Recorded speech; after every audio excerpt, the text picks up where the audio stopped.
오늘 말씀의 제목을 제가 모든 족속을 제자로 삼아 이렇게 정했는데, 아마 볼륨 좀만 더 올려주실래요?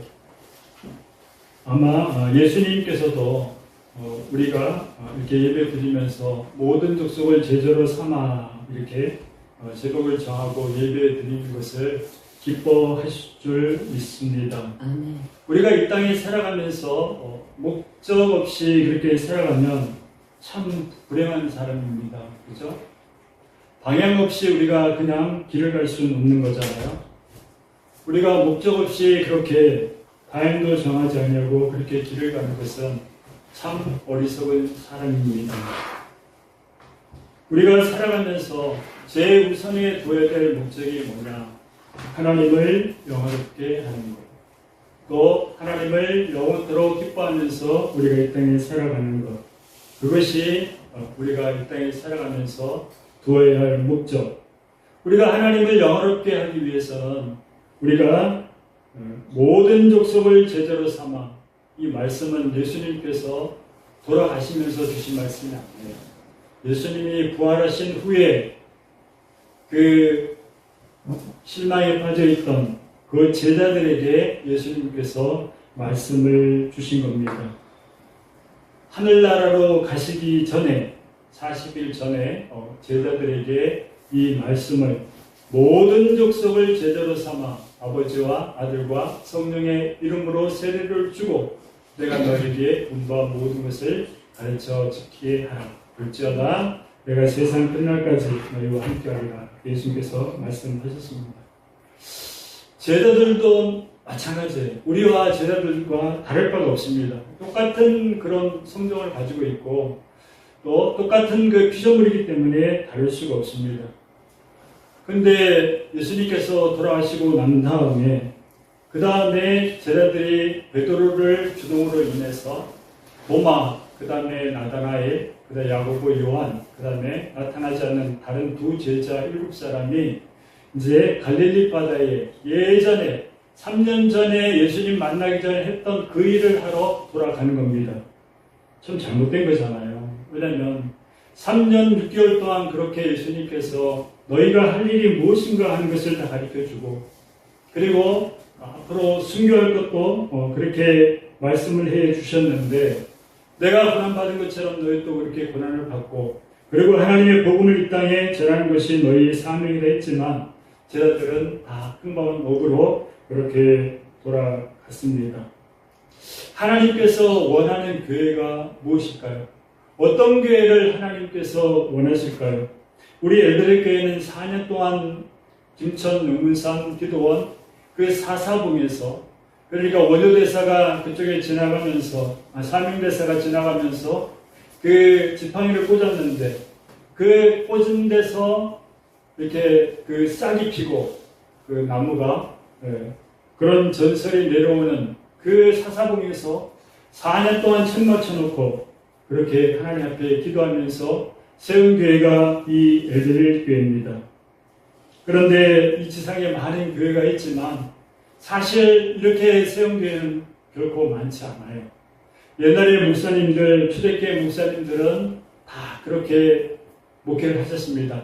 밥상 하나 갖다 놓고 가마리 깔면서 그리고 거기에서 성도들이 앉아서 하나님 앞에 찬양 부르고 그러면서 먹고 마시면서 그렇게 교회를 지켜나갔습니다. 그런데 지금 보면은 많이 변해 있잖아요.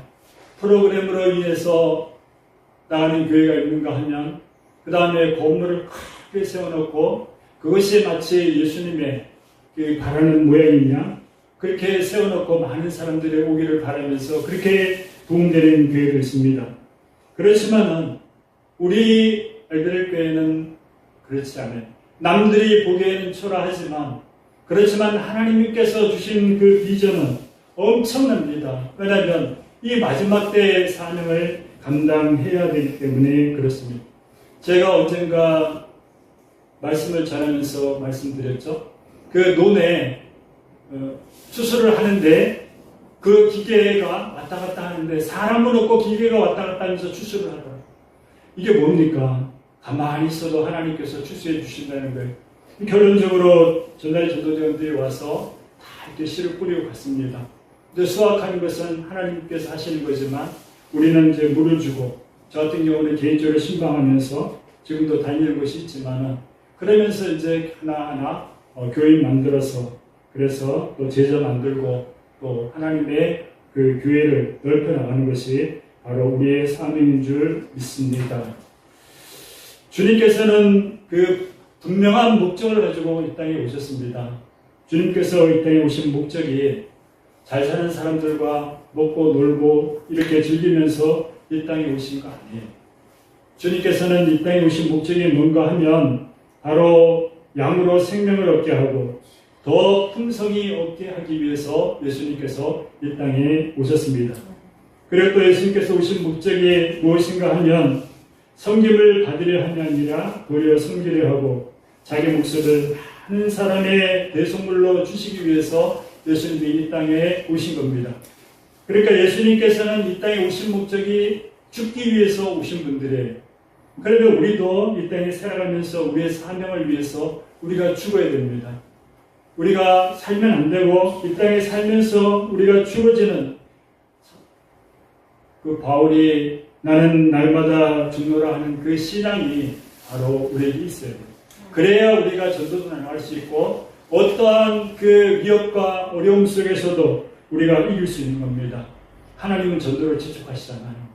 한 번도 아니고 두 번 선물 보따리에다가 또 여러 가지 귀한 선물에다 이렇게 갖고 오셨는데, 물론 이제 그 담임 목사님이 보내신 거죠. 섬기시면서 그렇게 하셨는데 우리가 그것만 보면 안 되는 거예요. 전도한다? 도와준다? 그럼 그게 보면 안 되는 겁니다. 하나님이 지금 그 대원들을 보내서 이 지역을 완전히 그냥 그 50명이 쓸어버렸잖아요. 그리고 15명이 또 와서 또 다시 하고 이렇게 2차로 또 이제 몇 차 올 텐데, 그것은 빨리 엘베레 교회가 부흥되어서 하나님의 맡겨진 그 사명을 감당하라는 겁니다. 그러니까 우리는 나태하면 안 돼요. 그리고 우리의 사명을 바로 직시해야 됩니다. 모든 족속을 제자로 삼고 우리가 이 말씀을 모토로 해가지고 우리가 이 땅에 살아가면서 그러면서 하나님의 일을 잘 감당하시는 저 여러분 되시기를 주님의 이름으로 축원합니다. 19절에 보게 되면 그러므로 너희는 가서 모든 족속으로 제자를 삼아 아버지와 아들과 성령의 이름으로 세례를 주고. 모든 족속. 전에는 하나님께서 이스라엘 백성들을 그 이스라엘 나라를 세우기 위해서 아브라함이라는 그 한 사람, 아브라함의 가족을 통해서 그렇게 선택을 했지만, 그래서 그들만 주장하는 그 구원관을 갖고 있지만, 그러나 예수님께서는 복음을 모든 족속으로 제자를 삼아 그랬습니다. 복음을 받아들이고 영접하는 자, 그 자가 바로 참 유대인입니다. 꼭 할례를 하고 그런 게 중요한 것이 아닙니다. 그것이 중요한 것이 아니라 복음을 받아들이고 의롭게 되느냐 그렇지 않느냐에 따라서 구원되고 구원되지 않느냐가 바로 달려있는 겁니다. 내가 너에게 분부한 모든 것을 가르쳐 지키게 하라. 볼지어다 내가 세상 끝날까지 너희와 항상 함께 있으리라. 세상 끝날까지 너희와 항상 함께 있으리라. 그렇게 예수님께서 말씀하셨습니다. 예수님은 가셨잖아요. 그러면 어떻게 세상 끝날까지 우리와 함께 있다는 건가? 바로 성령님입니다. 우리가 성령님과 함께 예수님 오실 때까지 계속적으로 인도함을 받으면서, 그러면서 도움을 받으면서 우리가 마지막 때 주님 오실 때 우리가 기쁨으로 그렇게 맞이하는 겁니다. 지금 마지막 때가 가까운 거 느끼지 않습니까? 어떤 변수가 하나만 이게 실행이 된다 해도 3차 대전으로 갈 수 있는 지금 시기입니다. 제가 여러분한테 두려움을 느끼라고 이렇게 말씀드리는 게 아니에요.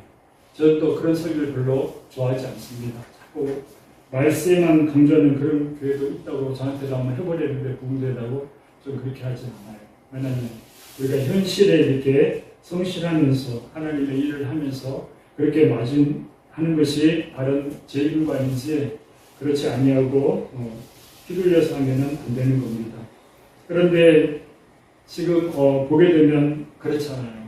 왜냐하면 핵이 어느 나라가 정확하게 몇 개 갖고 있다 몰라요. 왜냐하면 다 공개를 안 하는 겁니다. 일단은 미소, 영국, 프랑스, 중국 이렇게 5개 나라가 처음에 그렇게 핵을 보유하고 나머지는 핵으로 안 되겠다 싶어서 다른 나라 핵을 못 갖게 만들었는데, 그러나 지금도 이제 여러 나라에서 많이 가지고 있잖아요. 그런데 우리나라도 핵이 있어야 된다 이렇게 나오는데, 그렇게 되면 이제 도미노 현상이 일어나서 아시아에서도 핵을 보유하게 되면 그러면은 이제 나중에 엄청나게 더 위험한 처지에 놓이기 때문에. 근데 우리가 지금 그러한 시대에 지금 살아가고 있습니다. 그러니까 우리가 주님께서 이 땅을 이제 주님의 복음이 다 전파되고 나면 이제 주님께서 오실 텐데, 그런데 우리가 그때까지 이 주님의 재림을 우리가 잘 이렇게 맞이하면서 준비하면서 그렇게 해야 될 줄 믿습니다. 만약에 우리가 주님의 재림을 잊어버리고 그리고 신앙생활을 해 나간다면 그건 참 어리석은 거예요. 왜냐하면 지금까지 열심히 잘 믿고 그리고 세상을 포기하면서 또 절제하면서 지금까지 왔는데 마지막 끝까지 와가지고 그래서 만약에 넘어진다면 얼마나 억울합니까? 마라톤 선수가 42.19km 다 뛰는데 한 100m 남겨놓고 만약에 넘어졌다면 얼마나 억울하겠어요. 마찬가지입니다. 우리도 막 그런 거예요. 그러니까 우리도 우리가 이 시대에 마지막 때에 살아가는 것이 하나님께서 주신 우리의 사명이기 때문에 우리는 순교자의 그 각오로 그렇게 증인이 되어야 될 줄 믿습니다. 우리가 예배드리고 그냥 또 맛있는 음식 먹고 하나님께 감사하고 그냥 가는 거, 물론 이것도 하나님의 배에 감사하지만 우리가 나가면서 전도지 지금 건빵이 엄청나게 맛있는데 제가 2개를 꺼내 먹었습니다. 거기 이제 전도지까지 꼽아놨는데 근데 전도지는 안 버렸어요. 엄청나게 맛있는데 저거 앉아 계신 분한테 드리면서 예수 믿으세요. 외교교에서 왔습니다. 이렇게 전해드리고 아니면 기왕문에서 전해드리는 것보다, 그러니까 하나의 그냥 이벤트 행사로 이렇게 끝나는 정도는 저는 원치 않아요. 그분이 교회에 올 수 있는 동기를 우리가 구해줘야 되는데 그러기 위해서 필요한 게 저거잖아요. 그죠? 근데 예수님께서는 겉방 가지고 전도하지 않았습니다. 예수님께서는 하나님의 그 말씀을 가지고 그러면서 처음에 물을 달라 조용히 접촉하면서 그러면서 그 다음에 그 물에 대해서 얘기하시면서 이 물은 네가 먹으면은 그냥 죽지만 그러나 내가 주는 물을 먹게 되면 영원토록 그렇게 살 것이다 할 때 이 여자가 이 사람은 도대체 누군가 하면서 의하시는데 그때 내 남편을 데려와라 그랬어요. 그 남편이 없다 그러니까 맞다. 네 남편 5이 있는데 지금 있는 남편도 내 남편이 아니다. 그러니까 이 목이 가란 그 너무나 세상적으로 그 여인에게 예수님이 이제 다가가서 전도하는데 그렇게 조심스럽게 전도했습니다. 우리가 뭘 줘서 끝내면 안 돼요. 그게 아니가지고 그 속에 들어가서 그 분이 예수를 알 수 있도록 잘 이렇게 얘기를 해야 됩니다. 그러니까 제가 자꾸 관계전도 하니까 그러면 그냥 우리가 노방전도 하는 것은 하지 말아야 되는데 생각할 수도 있지만 아니에요. 우리가 관계 속에 살아가기 때문에 그것을 습관화하고 그렇게 하다 보면 우리가 이제 모르는 분에게도 전도를 할 수 있기 때문에 그렇게 하면 우리가 이 땅에 살아가면서 모든 족속을 제자로 삼아라는 그 말씀에 우리가 부응하면서 그렇게 살아갈 줄 믿습니다. 교회는 잘 모여야 돼요. 그렇지만 또 흩어져야 돼요. 제가 그 한국생명에 있을 때 그때 우리 구호가 뭐냐, 뭉치면 죽고 흩어지면 산대. 왜냐하면 뭉치면 안 돼요. 뭉쳐가지고 지네끼리 당구 치러 가고 게임하라고 하고 뭐 싸워나가고 이러거든요. 그러니까 뭉치면 안 되고 흩어져요. 교회도 마찬가지입니다. 잘 모여야 돼요. 근데 모였는데 이것으로 끝나면 안 되고 또 우리 잘 흩어져서 선교의 사명을 그렇게 감당해야 될 줄 믿습니다. 예수님께서도 너희는 세상의 빛이라 소금이라 그렇게 말씀하셨잖아요. 그러니까 우리가 빛 가운데 소금 가운데 우리가 들어가야 됩니다. 세상 속으로 그렇게 들어가야 돼요. 가서 제자를 삼고 세례를 주고 내가 분부한 모든 것을 가르쳐 지키게 하라.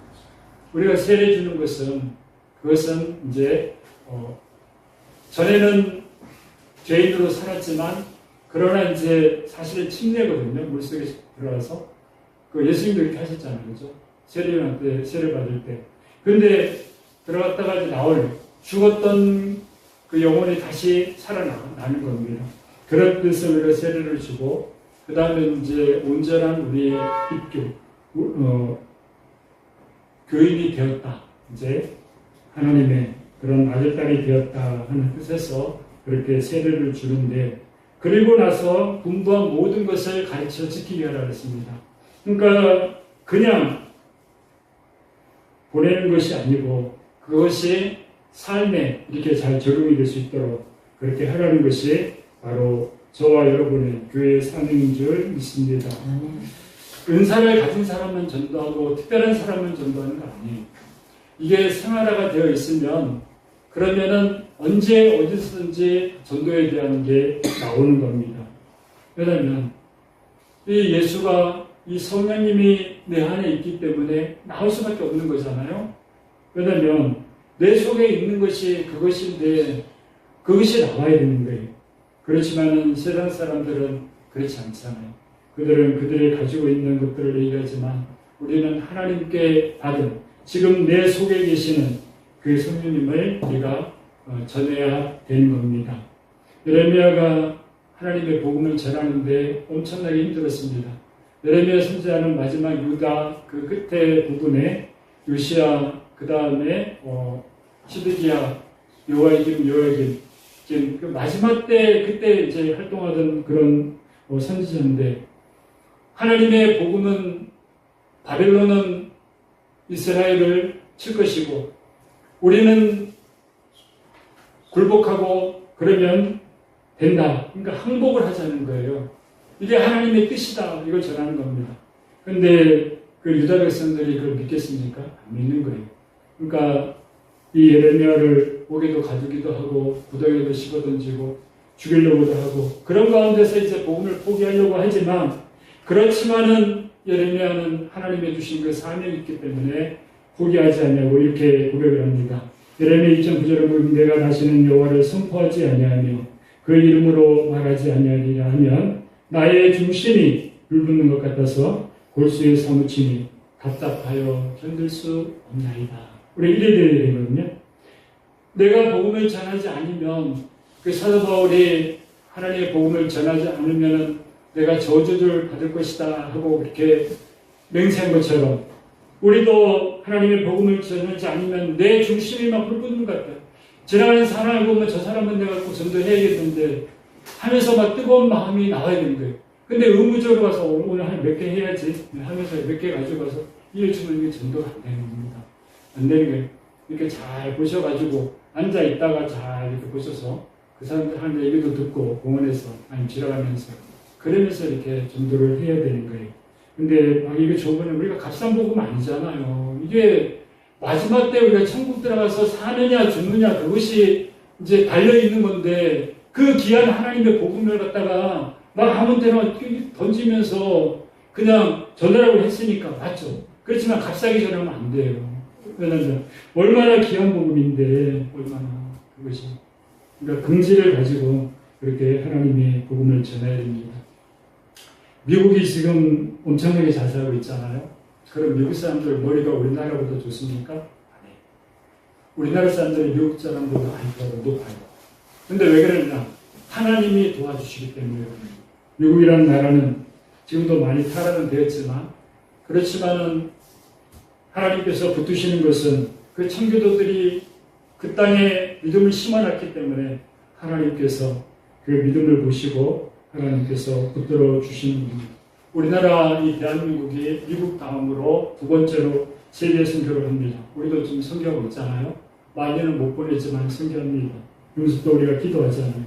그런데 우리나라가 지금 조금만 더 전하면 미국보다 더 많이 지금 선교사가 파송될 수도 있습니다. 전 세계 한 700만 명 정도 되는 한국 사람들이 나가 있어요. 그러니까 유대인들이 박해를 피해서 다른 나라에 가서 디아스포라, 흩어진 유대인이 됐잖아요. 이 한국적 유대인들도 바로 우리가 700만 명이나 그렇게 됩니다. 하나님의 섭리가 있는 거예요. 전 세계에 흩어서 하나님의 복음을 전하기 위한 겁니다. 그러니까 마지막 때에 복음이 다 전파되면은 이제 주님이 오시는데 그 사명을 누가 해야 되냐? 바로 이 대한민국에 믿는 성도들이 그렇게 해야 됩니다. 그러니까 교회들이 많다 그러는데 많은 거 아니에요. 왜냐면 북한으로, 그 다음에 저 중국으로 열리고서 막 들어가게 되면 한참 모자랍니다. 하나님은 그때를 위해서, 하나님이 쓰시기 위해서 준비한 교회들이 있는데 바로 에베레 교회도 그 한 부류에 그렇게 속해 있는 줄 믿으시기를 바랍니다. 마지막 때 마태복음 24장 14절에 보면 천국복음이 같이 한번 읽겠습니다. 마태복음 24장 14절입니다. 이 천국복음이 모든 민족에게 증거되기 위하여 온 세계에 전파되리니 그제야 끝이 오리라. 예루살렘을 통하여서 복음이 전파되고 그 다음에 그 예루살렘에서 그냥 자기들끼리 모여 있을 때 이렇게는 안 되겠다 해서 하나님께서 핍박을 주고 그래서 스데반이 죽고 야고보가 칼로 죽임을 당하고 그래서 많은 사람들이 이렇게 흩어져서 그래서 온 세상에 나가서 그 주님의 복음을 전하게 되었는데 근데 유대인들은 지금도 예수를 안 믿고 오는 메시아를 기다리고 있잖아요. 그런데 그 오는 메시아를 기다리고 있는데 그래서 성경학자들은 마지막에 복음 전파가 이제 어떤 사람들은 북한이라고 보지만 그렇게 안 보고 유대인들, 그러니까 유대인들이 복음을 믿으면 세상 끝이다 그렇게 말들을 합니다. 틀린 말은 아니지만 어찌하든 간에 온 세상에 끝이 오는 것은 하나님의 복음이 전파되면 끝이 오는 거예요. 지금 복음이 안 들어간 나라가 있습니까? 북한도 들어가 있거든요. 그 지하교회에서 촛불을 가지고 다 이렇게 감시하면서 물론 반증 들어보셨겠지만 탈북자들 근데 엄청나게 지금 우리보다 미흡은 좋은 사람들이 북한에 많이 있습니다. 마지막 때에서 하나님이 지금 정금같이 쓰시기 위해서 저 북한의 그런 체제 속에서도 이렇게 믿고 이렇게 주님 앞으로 나오는 사람들을 지금 훈련하고 계신 겁니다. 우리가 예수 믿으면 하나님께서 그냥 내버려 둡니까? 하나님의 일을 하면 아니에요. 우리가 하나님의 일을 하면 하나님께서 복을 주시는데 내가 너로 큰 민족을 이루고 내게 복을 주어 내 이름을 창대케 하리니 너는 복의 근원이 될지라. 아브라함이 주신 거거든요. 내가 모든 민족을 큰 민족을 이루고 내게 복을 주어 내 이름을 창대케 하리니 너는 복의 근원이 될지라. 근데 조건이 있어요. 너는 너의 본토 친척 아비 집을 떠나 내가 내게 지시할 땅으로 가고 그러니까 하나님께서 본토 친척 아비 집을 포기하면 땅과 민족과 복을 하나님께서 주시겠다고 그렇게 보장하셨습니다. 오늘 본문의 그 말씀은 마지막으로 예수님께서 부활하신 후에 제자들에게 주신 그 명령입니다. 이것은 하나님께서 우리한테 주신 명령입니다.